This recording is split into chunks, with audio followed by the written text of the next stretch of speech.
नसीम अब्बास फड़ाइच और आप देख रहे हैं मेरा YouTube channel think tank by Naseem. ख़वातीनो हज़रात, महंगाई मुकाओ मार्च के नतीजे में वजूद में आने वाली हुकूमत महंगाई के बोझ तले बुरी तरह पिस चुकी है। आवाम को महंगाई के नाम पर गुमराह करके जिस तरह आवाम के जज्बात से खेल कर ये लोग हुकूमत में आए,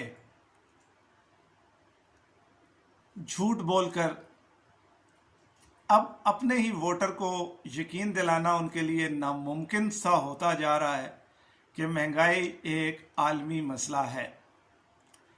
तहरीक इंसाफ के तर्जुमान मुसलसल चीख चीख कर कहते रहे कि महंगाई एक आलमी मसला है।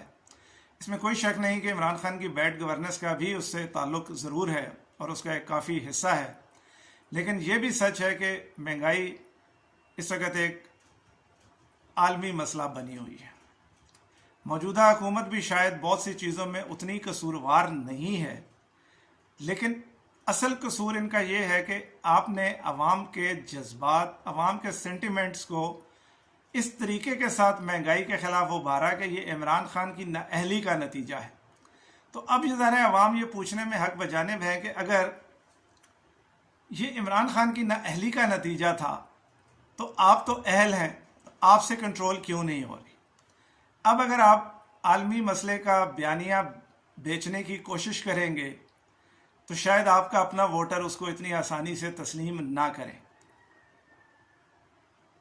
स्टॉक एक्सचेंज और डॉलर, इसके ऊपर सियासत करना शायद बेवकूफ़ी होगी। मेरा पहले भी मौक़िफ़ यही था और आज भी यही है कि इस वक्त डॉलर के रेट को मार्केट फोर्सेस कंट्रोल कर रही हैं।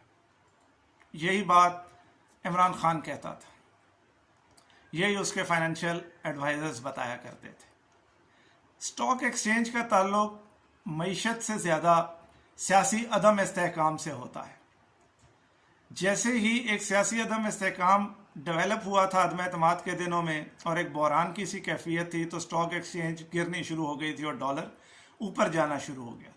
लेकिन जैसे ही नई हुकूमत ने ओथ ले लिया तो लोगों को लगा कि अब सियासी इस्तेहकाम आ गया है, तो नतीजा एक दो दिन में न सिर्फ ये कि डॉलर जो है वो उसकी परवाज़ थमी, बल्कि स्टॉक एक्सचेंज भी ऊपर गई। अब अगर स्टॉक एक्सचेंज क्रैश कर रही है या डॉलर ऊपर जा रहा है तो इसमें मौजूदा हुकूमत अपनी मौशी पॉलिसियों की वजह से तो कसूरवार नहीं है, लेकिन चूँकि मुल्की हालात में एक अदम इस्तेहकाम का फैक्टर मौजूद है और चूँकि महंगाई को कंट्रोल नहीं कर पा रही है हुकूमत, तो लोगों का एतबार उठता जा रहा है। उससे लोगों को लगता है कि शायद ये हुकूमत ना चले और दोबारा इंतखाबात की तरफ जाना पड़े। एक ये खौफ भी है कि शायद सिस्टम को लपेट दिया जाए। तो जब ऐसी थ्योरीज मार्केट में होती हैं तो इन्वेस्टर का ट्रस्ट बैडली शैटर होता है और वही हो रहा है। मेरा मशवरा है, ये मशवरा साबका हुकूमतें भी देती थी, खान साहब के फाइनेंशियल एडवाइज़र भी दे रहे हैं, नून लीग के एडवाइज़र भी देते रहे हैं। खान साहब तो कुछ सुनने के लिए तैयार थे नहीं, लेकिन इस गवर्नमेंट से बहरहाल एक अपील है कि एक स्टेप आगे आएं, सियासी टेम्परेचर को थोड़ा सा नीचे लाएं। तमाम सियासी जमातों के फाइनेंशियल एडवाइज़र्स बैठें, बाकी स्टेक होल्डर्स भी बैठें, चाहें तो आप अदलिया को भी बिठाएं, इस्टेब्लिशमेंट के नुमाइंदे भी बैठें। आप अगर सियासी निज़ाम में इस्लाहात नहीं कर सकते ना करें, लेकिन मईशत के हवाले से अवाम को जितना गुमराह किया जाता है सियासत के नाम पे, एक बार तहैया कर लें कि अब आइंदा ऐसा नहीं करना, क्योंकि ये वो जूता है या वो थूक है जो घूम के वापस आपके ऊपर ही आती है और बारी बारी आप ही लोगों ने हुकूमतों में आना है। नून लीग और पीपल्स पार्टी के लिए इसलिए अहम है कि इनकी आइंदा नस्लें सियासत में है, उन्होंने हुकूमत में आना ही आना है। इमरान खान उम्र के उस हिस्से में है कि शायद 8 से 10 साल एक्टिव रह सके पॉलिटिक्स में, मुमकिन है इससे भी कम। तो एक मिसाके मईशत कर लें, نون لیگ کے لیے تو یہ لفظ نیا نہیں ہے، اسحاق ڈار یہ کانسیپٹ دیتا رہا ہے۔ میثاق معیشت سے مراد یہ ہے کہ عوام کو کم از کم گمراہ نہ کیا جائے۔ ہم نے دو چیزوں کو معیشت کا انڈیکیٹر بنا کے عوام کے سامنے پیش کیا ہے کہ ڈالر اوپر چڑھے تو حکومت نالائق ہے اور اکانومی گر گئی، اسٹاک ایکسچینج نیچے آ رہی ہے تو معیشت گر گئی، حکومت نالائق ہے۔ معیشت کے لیے یہ واحد اشاریے نہیں ہیں، یہ واحد انڈیکیٹرز نہیں ہیں۔ بار بار مثالیں دی جاتی ہیں، انڈیا کا روپیہ ہمارے سے اتنا مضبوط، ٹکا بنگلہ دیش کا ہمارے سے اتنا مضبوط۔ حضور کبھی آپ نے سوچا ہے کہ آپ کی ایکسپورٹ اور آپ کی ٹیکسٹائل انڈسٹری کیوں کھڑی ہو گئی؟ اس لیے کہ آپ کی کرنسی ڈی ویلیو ہونے سے آپ کی پروڈکٹ انٹرنیشنل مارکیٹ میں سستی ہو چکی ہے۔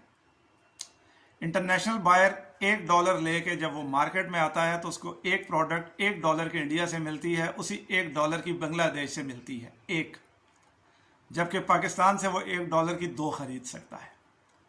تو کامن سینس کی بات ہے کہ آپ کو اگر $100 کی 2 چیزیں ملتی ہوں جس دکان سے، اور وہی چیز جو ہے وہ باقی دکاندار 100 کی 1 دے رہے ہوں، تو آپ کہاں جائیں گے جہاں سے 100 کی 2 ملتی ہیں؟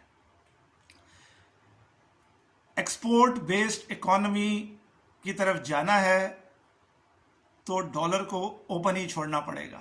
Late the market forces decide the dollar rate, مت اس کو آرٹیفیشلی کنٹرول کریں۔ یہ سیاسی عدم استحکام کی وجہ سے آپ کا جیسے ہی سیاسی استحکام آیا، ڈالر 180 کے راؤنڈ اباؤٹ دوبارہ آ کے سیٹل ہو جائے گا، جو اس کا نیچرل ریٹ ہے۔ ابھی تو ڈیمانڈ اینڈ سپلائی کی وجہ سے ڈالر اوپر جا رہا ہے۔ یہ سمجھنے کی ضرورت ہے۔ میں پی ٹی آئی کے ورکرز اور فالوورز کو خصوصاً یہ کہوں گا کہ آپ لوگوں کو تو اس چیز کی سمجھ تھی، آپ لوگ کنونس ہو چکے تھے کہ اکانومی کے ایشوز کیا ہیں، آپ لوگ کنونس تھے کہ ہماری ایکسپورٹس کیوں بڑھ رہی ہیں، آپ لوگ کنونس تھے کہ ڈالر بڑھنے کا ایکسپورٹ میں کتنا فائدہ ہے، آپ کنونس تھے۔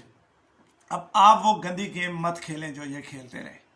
البتہ ان کو کنونس کریں کہ اگر کوئی سمجھ گیا ہے کہ یہ عالمی مسئلہ ہے اور اس کے فیکٹرز کیا ہیں، تو آئندہ وہ اس کے اوپر سٹینڈ کرے۔ Try to educate the people, باقی پارٹیوں کے ووٹر کو ایجوکیٹ کریں، آپ کی زیادہ ذمہ داری بنتی ہے۔ پرابلم یہ ہے کہ آپ شاید اکانومی کو پاکستان کے کانٹیکسٹ میں دیکھتے ہوں گے، لیکن بغض عمران والے بغض عمران کی بیماری اور وہ اینک لگا کے دیکھتے ہیں تو وہ نظر نہیں آتا، لیکن اب ان کو بھی اکانومی کے مسائل سمجھ آنے لگ گئے۔ ان کو گائیڈ کریں، ان کو ایجوکیٹ کریں۔ حکومت سے اس وقت ایک ٹرینڈ چلائیں اپنی پارٹیز کے لیے، صرف گورنمنٹ سے نہیں، اپنی پارٹیز کی لیڈرشپ کے سامنے ایک ٹرینڈ لائیں کہ معیشت کو سیاست سے دور رکھیں، معیشت کے بارے میں ایک لانگ ٹرم پلان بنائیں۔ کوئی حکومت آگے معیشت کے یو ٹرن نہ لے، معیشت کو کلا بازیاں نہ دے، معیشت کے اوپر گندی سیاست نہ کرے، نہیں تو وہی ہوگا جو اس وقت سٹنگ گورنمنٹ کے ساتھ ہو رہا ہے۔ اللہ تعالیٰ میرا آپ کا ہم سب کا حامی و ناصر ہو۔ اللہ تعالیٰ پاکستان کو قائم دائم آباد رکھے۔ یہ پاکستان ہے تو ہم ہیں، پاکستان ہے تو میں ہوں، پاکستان ہے تو آپ ہیں۔ پاکستان زندہ باد۔